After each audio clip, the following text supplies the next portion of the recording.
Now, when the prophet Jeremiah wrote about the original principle of turning one's cheek, consider that he was hated for even prophesying the Babylonian exile that had just occurred.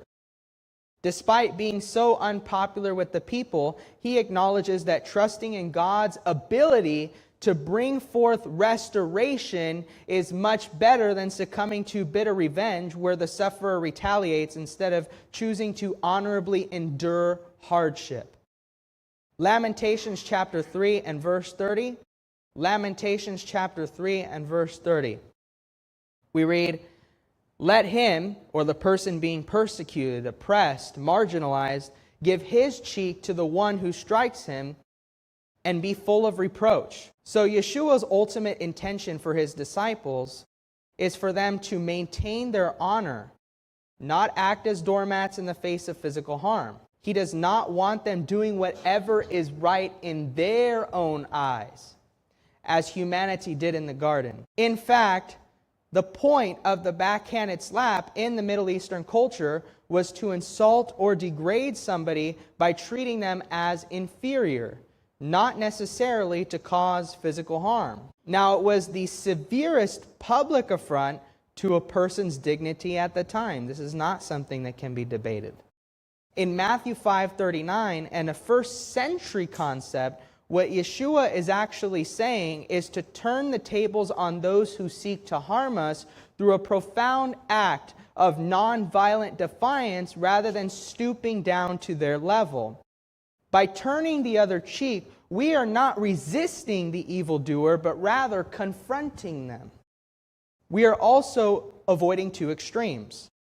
Violently retaliating is one thing, and the other is passively permitting others to do whatever it is that they desire to us.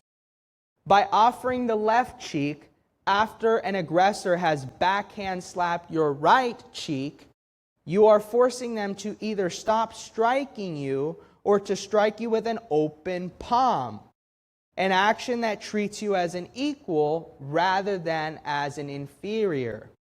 Now, this shows the offender himself or herself that your honor is contingent upon how God sees you and not how the violent, angry man views you. If anyone wants to sue you and take away your tunic, let him have your cloak also. Now, this statement is so profound because according to the law, or the Torah, an Israelite's outer garment, also known as the simla, is not allowed to be used as collateral, but must be returned by nightfall because the owner needs it for warmth. So a lender can't just keep it as collateral on a permanent basis.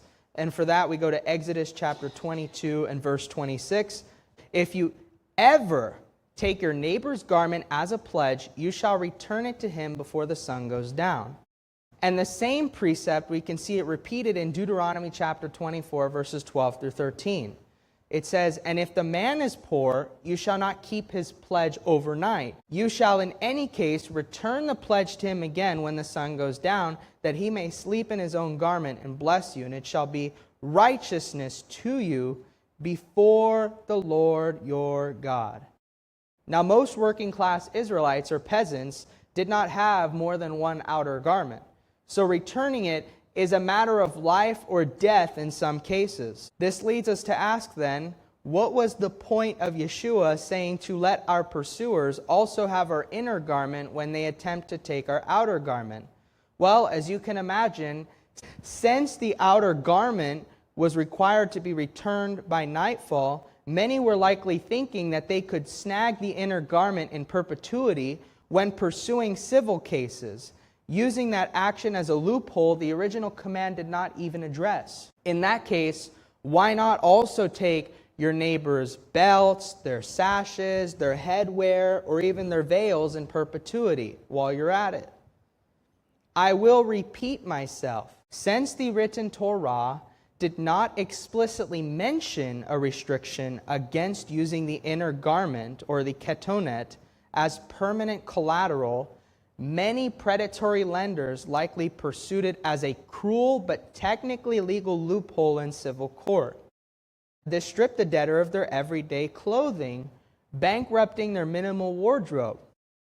When addressing this specific civil court scenario in Matthew chapter 5 and verse 40, Yeshua effectively closes and subverts this exact loophole by instructing the debtor to willingly hand over their protective outer cloak alongside the demanded inner tunic.